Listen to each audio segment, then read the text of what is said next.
Um, I my first book was called Cheated. It was about the sign stealing era and the Houston Astros scandal.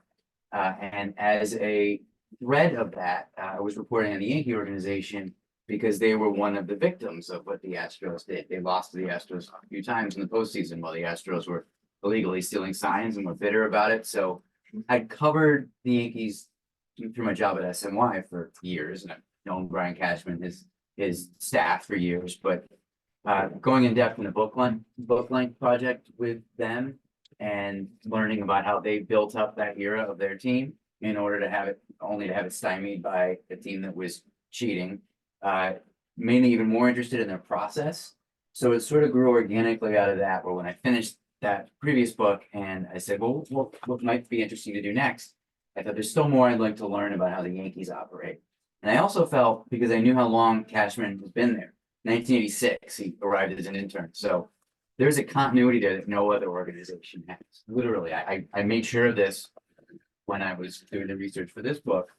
The Oakland A's have consistency in their front office, from a Sandy Alderson to a Billy Beane to a group that's running it now that goes back to the early 80s. Cleveland and St. Louis have some continuity, but nobody goes back to 1968, which was when Cashman's mentor, G. Michael, arrived at the Yankees as a player. So their tradition and their continuity and what they do, for good and bad, has been there forever. So I just thought this is a way to tell the story of the actual trajectory of the game during that time, through the lens of the Yankees, because of that continuity that they've had. And literally, when Cashman got there as an intern, part of his job was to listen to an answering machine, not even voicemails, every morning. And he had to transcribe every minor league manager saying what happened in the game the night before. Hi, this is so-and-so, the manager of single A Prince William. Kevin Moss led off and went 0 for 4 with 2 walks. And he's writing it down. You bring it to Billy Martin, the manager. Now they have high-speed, high-tech, 1,000 frames per camera second in every ballpark across the country.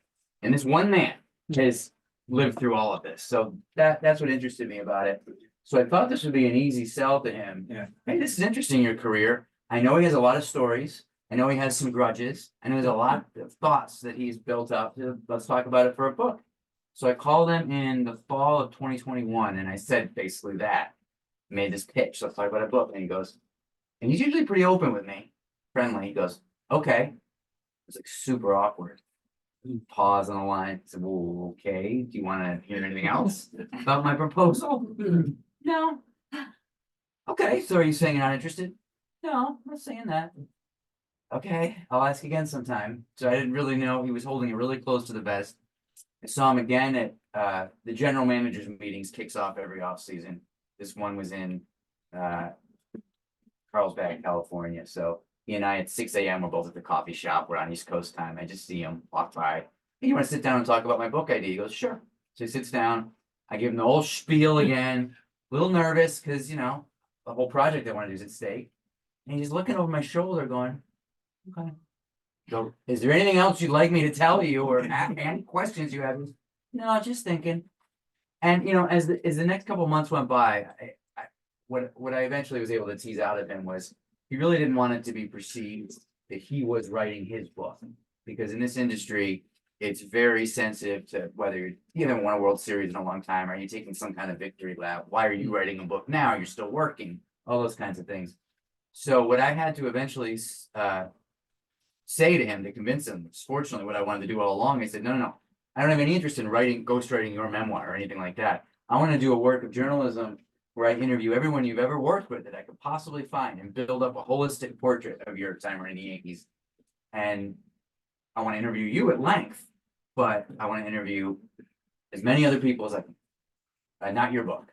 So he goes, well, if that's what you're doing, I don't have the right to tell you not to write a book. And I was like, that's a yes. So we went ahead and did it. And to his great credit, once we got talking, he didn't stop. He was accessible to me for 2 years. Phone, office, dugout. And then you find that with reporting, people like to talk about themselves. So once they get started, and the approach is, you're pretty good at what you do. Tell me about that. And then we had a couple of years worth of interesting conversations.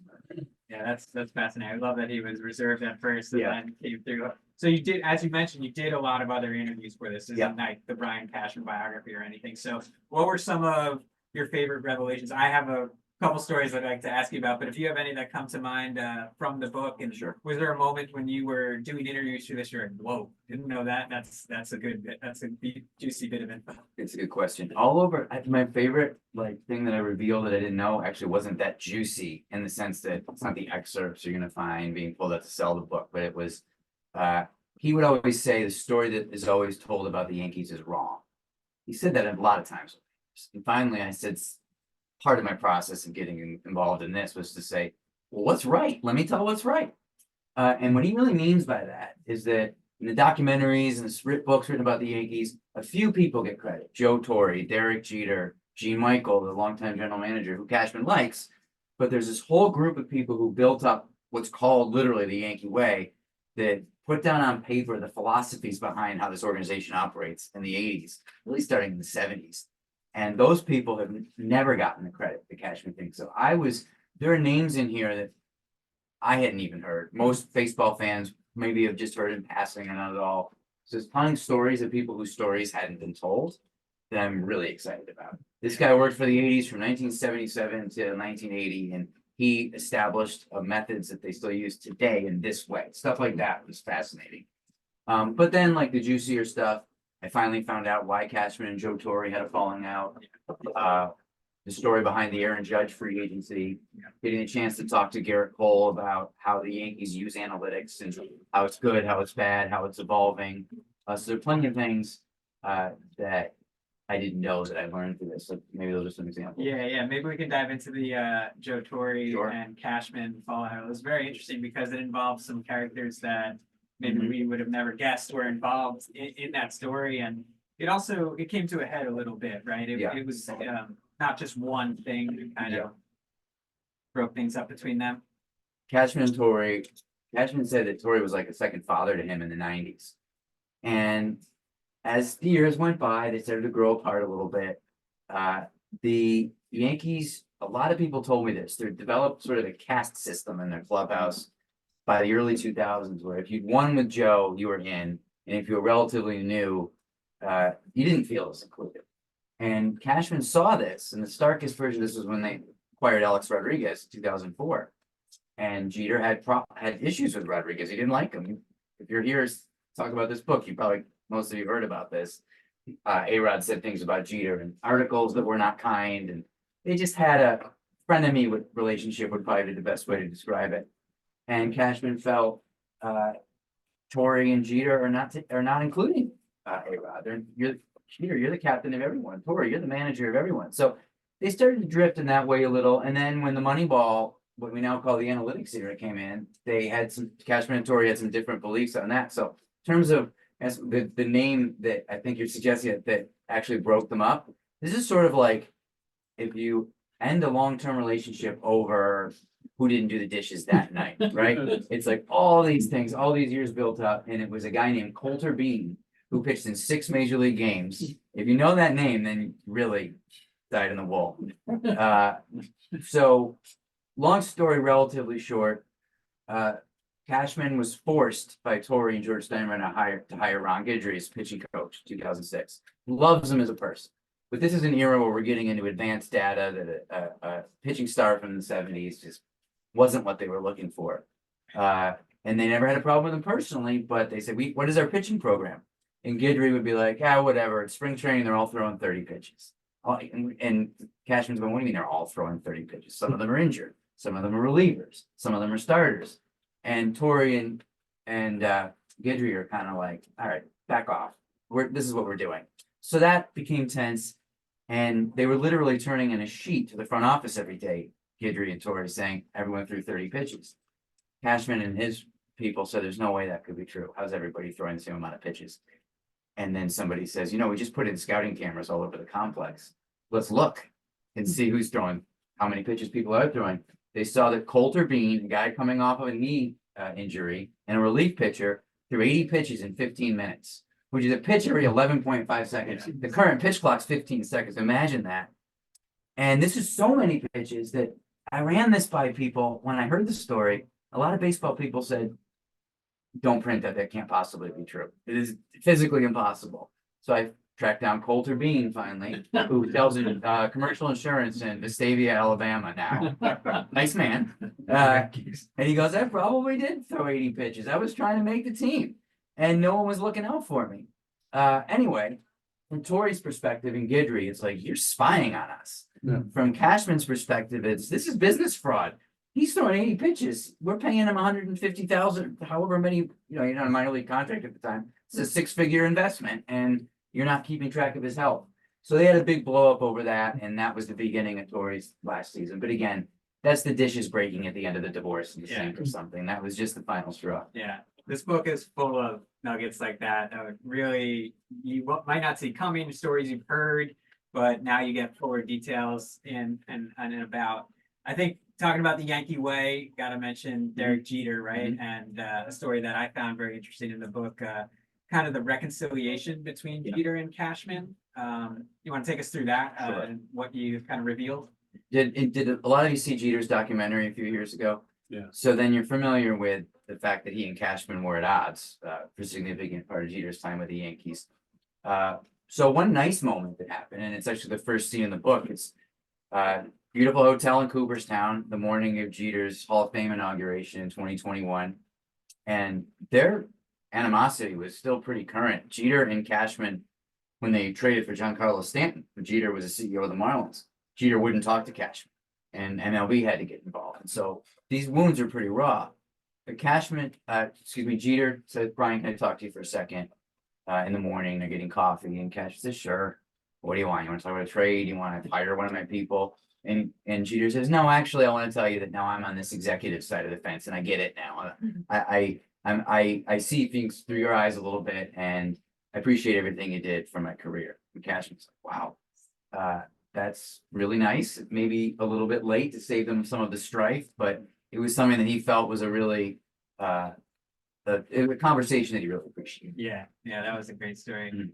Wanted to ask you this: what do you think Cashman's greatest accomplishment has been as Yankees general manager? I think there's a line in the book. He said he called it a pit stop. He never thought he would be the longest tenured GM in the most famous sports franchise in the world, and here he is still going. What do you think his not only his legacy but his most impressive accomplishment? Yeah, in the 90s, as he's in the front office and they're putting the finishing touches on Dynasty, he's applying to UPS, looking at business schools. Am I going to take the LSATs? Because nobody like him had ever really been a GM. It was ex-players at that time, so we didn't even think it was a possibility. But yeah, in terms of his greatest accomplishment, I'll go with what his rivals and colleagues say, which is the fact that the Yankees have not posted a winning season in more than a losing season in more than 3 decades. Clearly, they haven't won enough championships to satisfy their own brand expectation that they put out there, let alone their fan desires. But talking to a Billy Beane, the Moneyball guy who ran the A's forever, I said, when I was interviewing him, I said, is Cashman a Hall of Famer? And he started yelling at me. No offense, but that's a ridiculous question. And then every time you say that man's name, you should say future Hall of Famer, as if you were talking about Max Scherzer or something. And the point being, like, all of us, even the smart ones, have to take a step back sometimes, take a couple losing seasons. Look how the Astros got there. Forget about the cheating for a second. They did a 5-year rebuild. Baltimore Orioles now, the Yankees' main competition. They were awful for 5 years, tanking for draft picks. The Yankees have never stopped trying to win in the now, and they always have been in contention.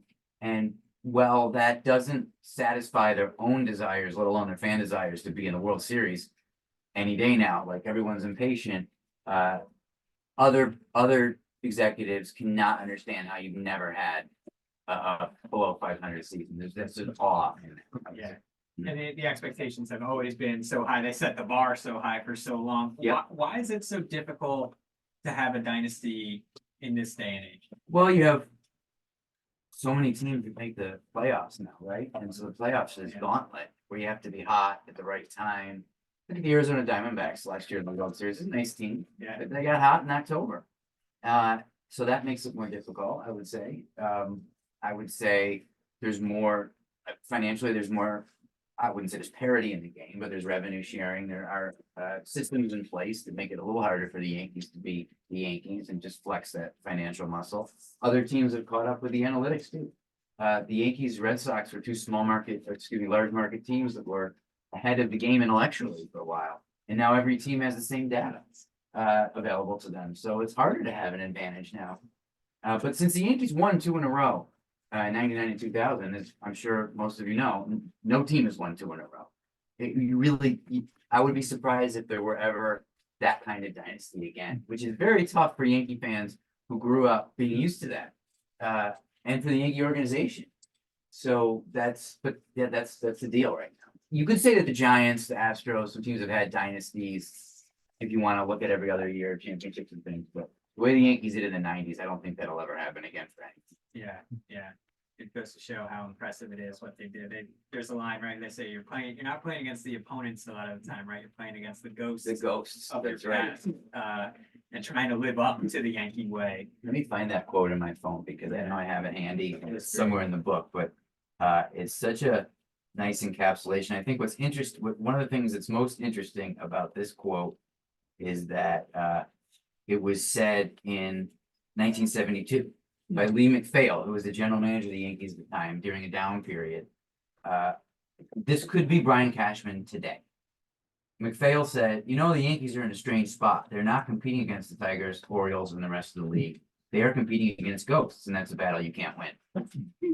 Yeah, it's so true. Mhm. And that leads me to their current superstar, Aaron Judge. Mhm. And this is recent history now, so I'm sure you guys remember it well, but his free agency was wild, and you were a big part of that.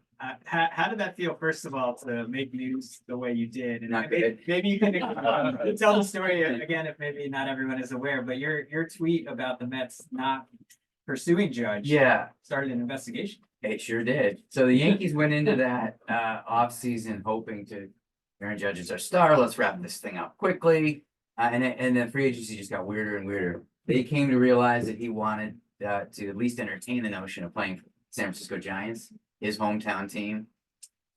He is a pretty inscrutable guy, a good teammate, very well liked in the organization, does not bring the controversy internally that Jeter frankly brought. So a lot of positives with Judge, but in that moment, like he was leaving after the season ended, he's saying to some clubhouse guys that work with him every day, all right, thanks for everything. Like sounding kind of final. So the Yankees are getting kind of freaked out. And I'm wondering what's going to happen. I cover New York baseball, so I wrote a story that was accurate that said that the Mets wouldn't be pursuing.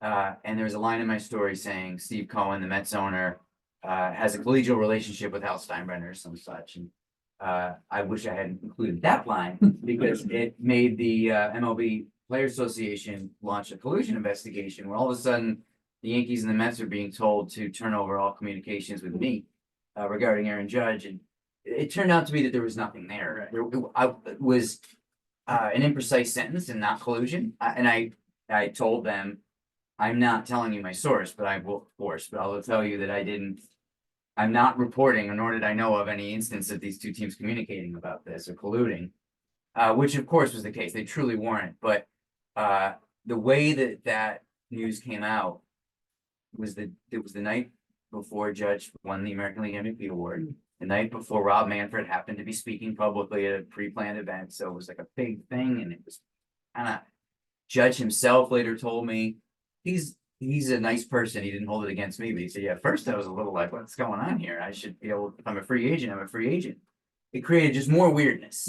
And then it got even weirder because I don't know how many of you follow baseball reporters on Twitter to the Minutes a Minute, but a very well-known baseball reporter wrote, Arson Judge is signing with the Giants. And I can tell you, this was at the winter meetings by this point in December, and the Yankees were like, they believed it. That's how little a beat they had on their own player.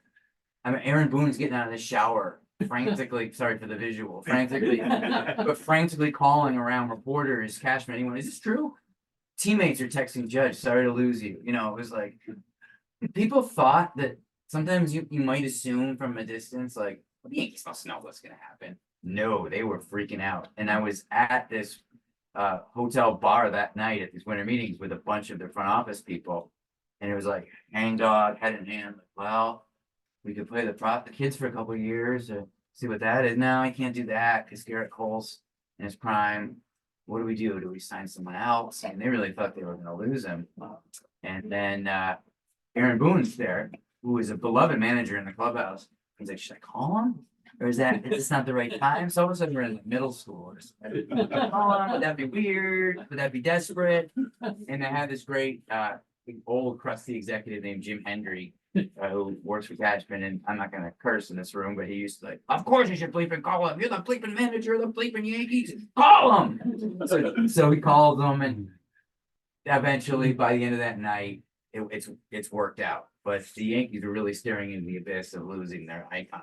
Yeah, that was such a great read because I remember it so well. It was only 2 years ago, and I remember the arson judge, and I'm thinking, man. So now with the Yankees go on to win World Series, like that story becomes even more I know. legendary. Speaking of Boone, how close do you think he was to being let go after kind of the playoff collapse? Yeah, a couple years ago, and then even last year too.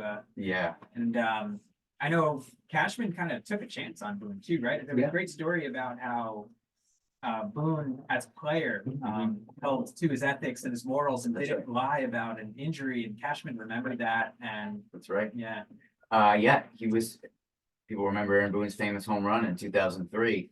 The offseason after that, he hurts his knee playing basketball. A lot of players would say, "I hurt my knee practicing baseball." Something, basketball's prohibited in the contract. He goes to Cashman, like you said, and said, "This is what happened." And the Yankees released him. It cost him a couple $1 million. Cashman remembered that. They didn't stay in close touch over the years, but you're gonna remember something like that. And then when they had moved on from Joe Girardi as the manager and interviewed Boone, it wasn't certainly just the memory of him being ethical. It was then, whoa, this guy, and he really is sharp. He knows the game, he knows analytics, he knows people. So that struck them in the meeting, and they're like, is this guy for real? Because he seems really good. Now he has become quite controversial, I think, among fans because he's not accomplished yet in the way Yankee fans expect. Obviously, he hasn't managed in a World Series. Sometimes can be too complimentary for people's taste of his players. But internally, they value the culture that he sets in the clubhouse. And the only time he was sort of close to losing his job, as you mentioned, possibly, was when they were in the playoffs in 22, and they were playing Cleveland in the first round. If they had lost that series, Hal Steinbrenner might have felt like the public's going to demand a move here. Yeah. After last season, incidentally, when they were 82 and 80, and it was Cashman called the season a disaster, Boone's standing was strong because they felt internally, like to Boone, like the front, I mean the front office, like, you saved our butts here because we were ready to go way down. Like this was going to be the end of the winning streak, the end of the 3-decade winning streak. Right. And if you remember, if you guys follow the team closely enough, in August, it was like, how bad is this going to get? Right. The fact that they stabilized a bit, played hard, and didn't embarrass themselves at the end, they think it was his best season as manager because of that. Oh, that's interesting. Yeah. I'm going to open it up to your questions in a minute. I just want to ask Andy first about the current Yankees. They're nice win streak. We got 7-game win streak going. Soto, Stanton, Judge. I mean, they're fun to watch right now. Could this be the first World Series title since 2009? You looking too far ahead?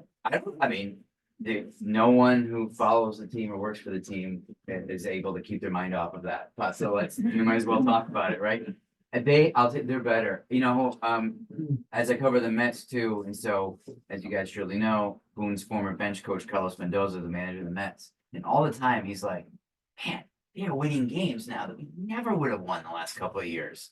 It's just they're just cakewalking through the bad teams, looking good against every good team. But I'll say it together, the Baltimore Orioles, right? So I think that's going to be the gauntlet that they have to cross. It's interesting because as good as it is right now, if it's a playoff loss to Baltimore, how good does that feel at the end for the people that have been waiting? So this is a better team, but it's a fickle sport in October, as we know. But I do think that they're more capable, more set up to make a run, and more confident. There is a difference in the culture. I'm not saying that some of the players that they've added are like the nicest people you'll ever meet, but there's a certain edge to the Yankees right now and a certain even arrogance that the way they went into Houston, they've been intimidated by the Astros for going on a decade now. It's like, nah, I know the Astros are not as good this year, but still, that's like the house of horrors for them down there. And then just sweep them the opening series.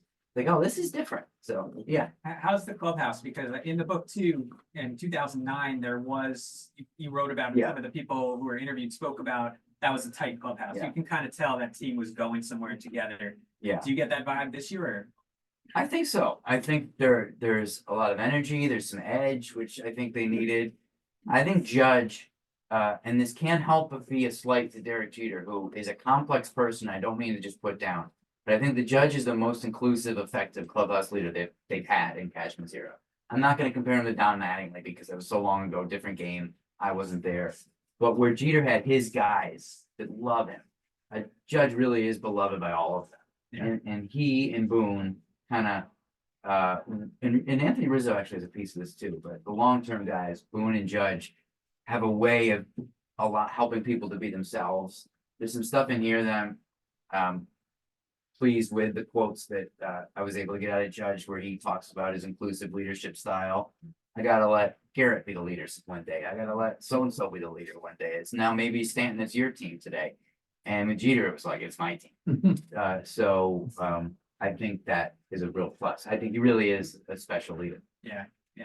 Happy he stayed a Yankee, I'm sure, just like all of you guys are. Open it up to questions if you guys have any for Andy. We'll start here. Talk about the fact that this year's team is winning games that previous years they wouldn't have.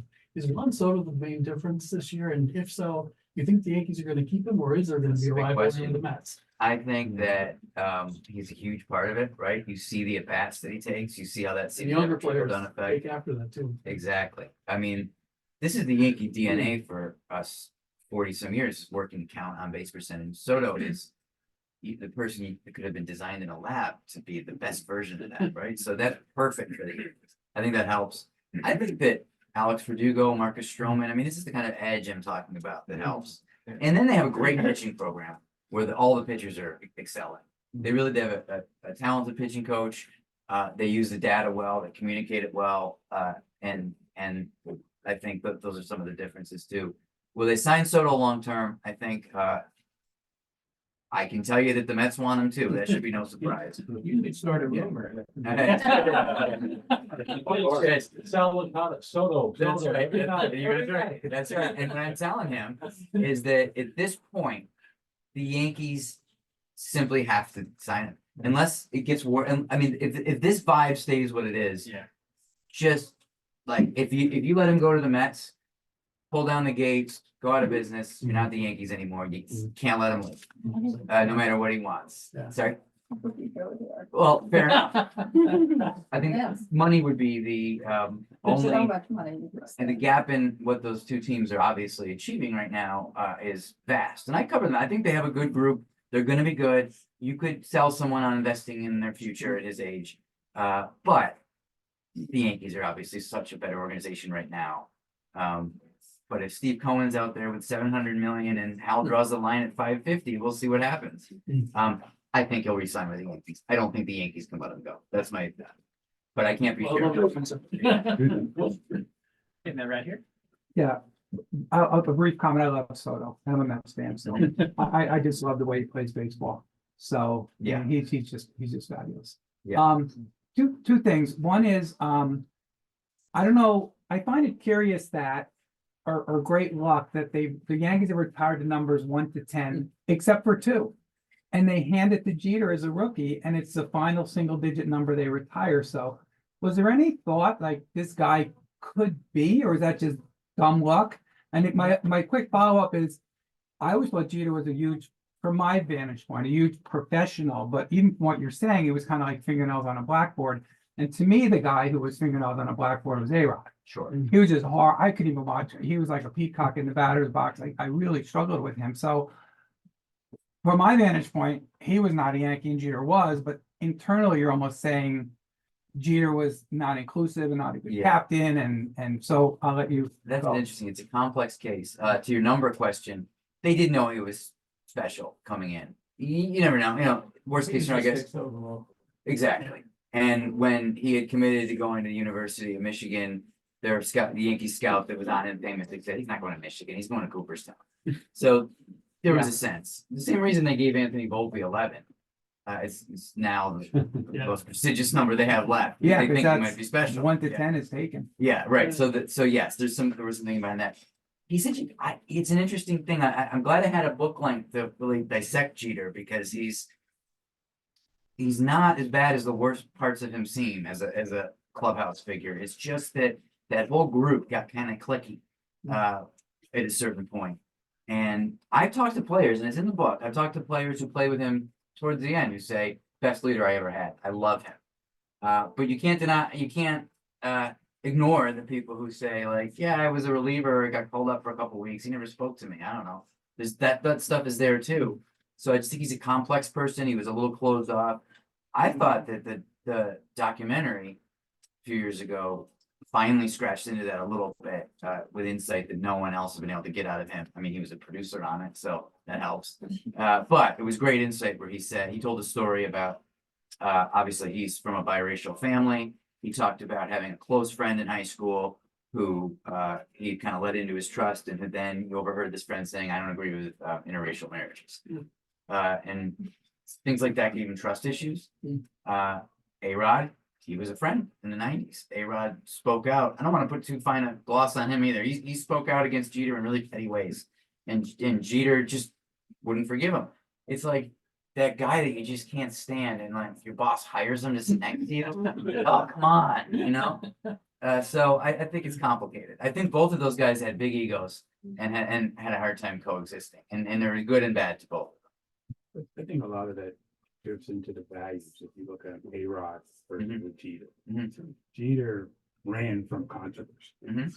If you look at his whole facade and his whole model, he was like classic, straight-laced, family guy, worked in a very challenging market like New York, and he did everything in his power to stay out of the newspapers, other than professional.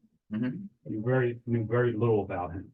Whereas you get a guy like A-Rod, he had all kinds of Oh, he's in tabloids all the time. Yeah, he's and that was yeah. controversy. And particularly when you looked at a lot of those articles that appeared in Esquire, and you looked at a whole cadre of things that happened between the two of them, it was just painful, you know. But they finally started working together for whatever reason. Yeah. With comments in, I guess, 2009. It did, and they were in kind of they'd gotten used to each other by then, I think. Yeah. And they work together now at Fox Sports, which Yankee people think is hilarious. Like, okay, you know, but I agree with you that Jeter was so much more disciplined about being a professional. And there's a lot of value to that. Even if the other side of that internally was that he could come off as kind of cold. That, you know, people are complex, obviously. Two sides of a coin, cold, professional. A-Rod had all this trauma in his youth of his father abandoned him, and he was carrying around stuff, baggage about that, and was insecure. I mean, both of them were bringing a lot to the table, you know, good and bad, I guess. You had your hand up for a while, sorry. Can't you argue that Cashman's very overrated? And to me, like, how did he keep his job? Because you look since 2000, he has one World Series, right? So he has all the money in the world. And in modern day sports, look at the Red Sox. They've won 4 times in the last 25 years. Yankee, I mean, to me, it's all the money in the world. You can't put the right team together. And look at the Patriots, for instance, right? Belichick wins 6 Super Bowls in 3 years here. He's out. So how does Steinbrenner like think of all the money I'm spending? So many of the free agents haven't worked, right? Why doesn't, to me, like, why is Steinbrenner keeping him? How does he keep his job? Not like he was brilliant, did great 2000, but today it's like the game is almost escaped. He can't put it together. Yes, it's much harder to win, but other teams have done it. The Astros, you know, even like won once or twice. They've been in the World Series like 5 times, right? Yankees been in it once, and they always seem to sign the wrong guy or give away the wrong prospects. It doesn't work. So to me, like, how does the guy keep his job given what's going on in modern sports? So there was a fan last year towards the end that unfurled a banner that said "Fire Cashman" at Yankee Stadium. I assume that was you. No. I think you're making points that you're certainly not alone in those points. Right. And it's honestly, it's not my project in here to defend them, but I will say that what's most telling to me is sort of what I touched on before, where his competitors are in awe of this track record. Right. Where a fan is understandably going to think of it in terms of World Series. Right. And someone who's in the weeds in this kind of work is gonna think of it as winning and contention and playoffs. And those are just two views of it that might be difficult to reconcile for anybody, I would say. Why does Steinbrenner keep him? I can give you reporting on that, certainly, Right. is that that he values and that family values the continuity that I touched on before, where when Cashman trades for Harrison Bader 2 or 3 years ago, you could point to a guy named Bill Livesey who started working for the Yankees in 1977 and left in 95, beliefs that he put into place about a defensive center fielder, why they're still making these moves. So they look at you better be really careful about throwing away all that institutional knowledge. Now, the other side of that would be, let's change the laundry every once in a while and get something fresh in. But that family values continuity, and that's why the likely person to succeed Cashman is going to be someone who's already working there under him. A guy named Kevin Reese, who's now running player development. So that answers your question, I hope, as to why Steinbrenner keeps him.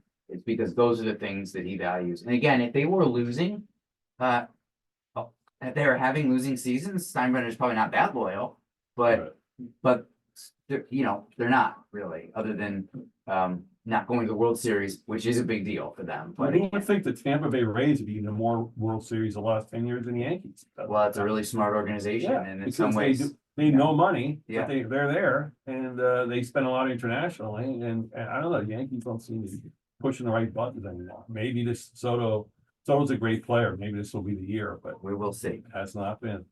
In the back there? So, thank you for coming out to Connecticut, by the way. I said that earlier, but some New York writers seem to think that Connecticut doesn't have a lot of Yankee or Met fans. I beg to differ. You have the full room here. So I'm curious about if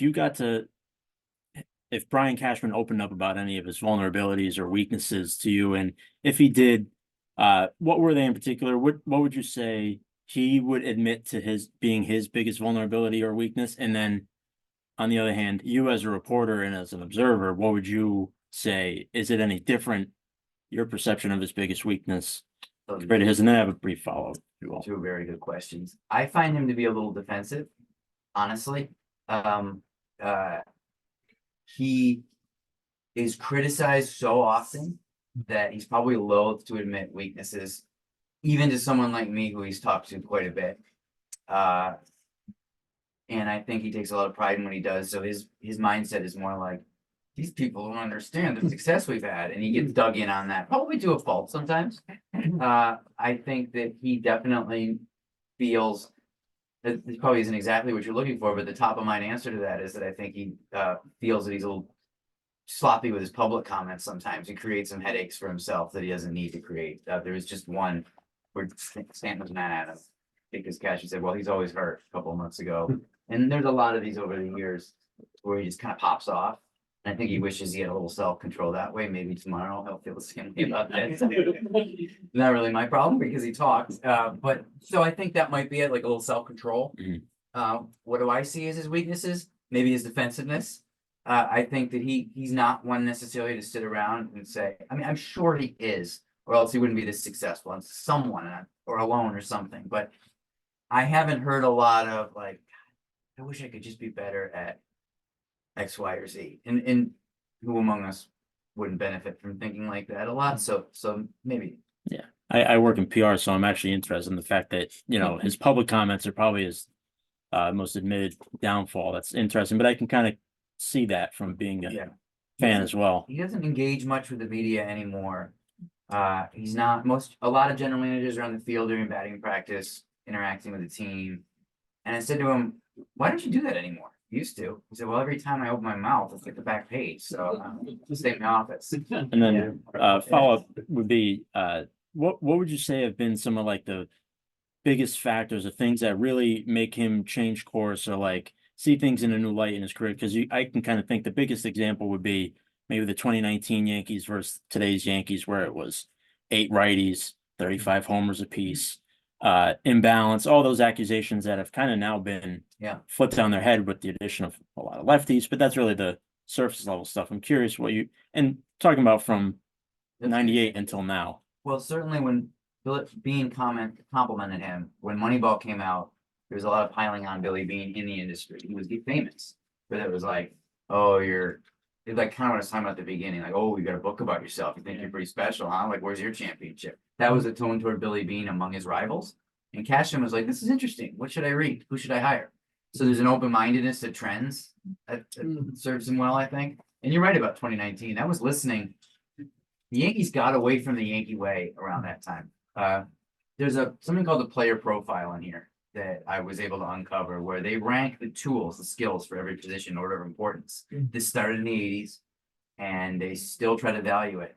But for example, when you're doing that, you want a defensive, you want a first baseman who plays above average defense. Not every team wants this, but that's what the Yankees value in the Yankee Way. A couple of years ago, they had Luke Voigt at first base, not a good defender. They switched him out for Anthony Rizzo. They go, we got to get back to our North Star here. Shortstop is another key defensive position in their model. Blake Torres is the shortstop. We need to get him to second base and get it more athletic shortstop. So it's sometimes just remembering, oh yeah, we've drifted a little from our core principles, and he can shore that up sometimes. Great. Yeah, right here. Yeah, we look at all this hitting, and the hitting is the hitting. Well, I was at the game yesterday, and my big thing is the defense that they're putting on the Yep. field and the pitching. The two going left, whatever, even Judge and center, everyone thinks it's a detriment. The guy is great, But it's like, you watch the White Sox and their infielders, they couldn't even make plays. Mhm. They couldn't even stop balls, make throws. Getting picked off at third base. It's like, I know they're a young team, they're not paid, but I mean, you have to have core strength. Mhm. And when you got third baseman and shortstop and second baseman who can't even stop a ball, where do you go? Yeah. Yeah, I agree. And they've tightened it. You could have made some of those criticisms of the Yankees a couple years ago more easily, I would say. I mean, the Joey Gallo acquisition, there's Torres is short. I mean, there are a lot of things that shouldn't have been that they got. So and they've tightened that kind of thing up a little bit the last couple of years. When the pitch clock came in, it's a different game. So like Scherzer, who since he was probably in high school, has his routine, he rubs the ball, he walks around, whatever. And it's more dramatic when you're at a game. I mean, it's more of an athletic position now. You can't, it's like if you had to run a wind sprint, and I'll give you a minute between wind sprints for 15 seconds. And I know pitching's not a wind sprint, but they got to throw the ball. So, my theory was the older pitchers are not as valuable and they can't go as deep and they're going to get injured. Like Verlander, like Scherzer. And I think it's playing out. I mean, what do you think about that? I agree completely. And I know Scherzer agrees with you because I covered him with the Mets last year. He was like, I'm in great shape for a 38-year-old guy and I'm gassed. Yeah. So that It's is a big change. a big change. Absolutely. So I 100% think that's been a dramatic shift in the game on older pitchers who've been injured and declining much faster. Yeah. We have time for one more. Sure, I know it's a totally different era, but could you comment on George Steinbrenner in that time, what it was like to be a player or a coach or a front office person during the George Steinbrenner era? By all accounts, it was absolutely horrible.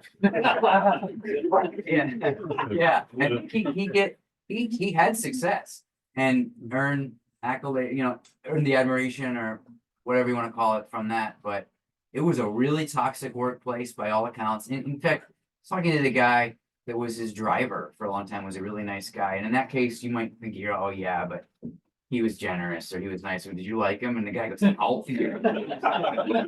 So it was really difficult to work under. People were getting hired and fired left and right. And as Hal Steinbrenner surprised me by saying, and I interviewed him for this book, he goes, people forget that my father was not liked in the 80s. So that's something that even they're aware of now.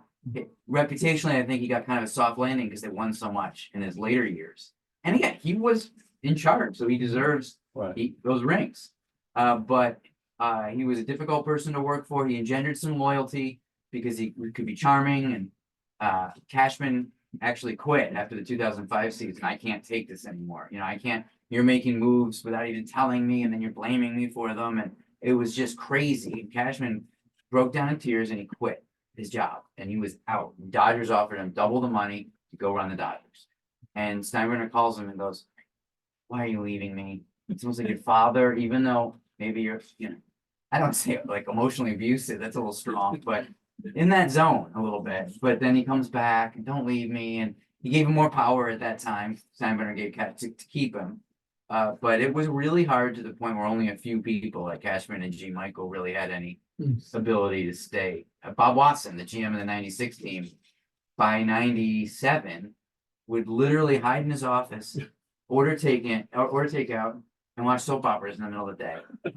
And Cashman said, that sounds bad, but every time he walked out of his office, George is screaming at him. So who could you blame? So that's how truly the people who work with him. One thing I'll say, and I know we have to close because I've just been negative on Steinbrenner. Gene Afterman, who is a longtime assistant general manager, one of the first women to ever hold that position, been with the Yankees for like 20 years. Kim Ang, who was the GM of the Marlins more recently, was the Yankees assistant GM, even general manager even before that. And Afterman told me, George is complex because he used to go around and literally say, I am a sexist pig. But he gave women opportunities. He gave people opportunities. Like I know Dwight Gooden a little bit. He helped to save Dwight Gooden when he was in drug addiction because he cared for him. So he had this warm side. He had complexities, but on the day to day, not a good boss to work for. I think is the true way to put it. In that regard, I enjoy watching the commercials. Oh yeah, The Visa with. that was funny.